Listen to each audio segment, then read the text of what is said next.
বন্ধুরা, আজকের ভিডিওতে আমাদের সঙ্গে গৃহপালিত অবুজ পশু ভেড়া।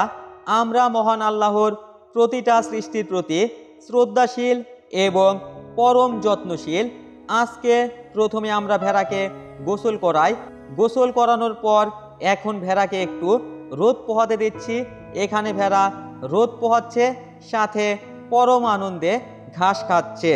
যে কথা না বললেই নয়, মহানবী সাল্লাল্লাহু আলাইহি সাল্লাম ছাগল ভেড়া চড়াতে উৎসাহ দিয়েছেন, কারণ ছাগল ভেড়া লালন পালনে আল্লাহর পক্ষ থেকে বরকত রয়েছে।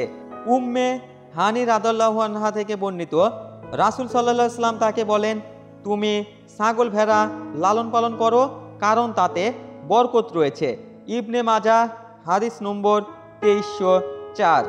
বন্ধুরা, এতক্ষণ আমি আশরাফুল 99 ছিলাম আপনাদের সাথে।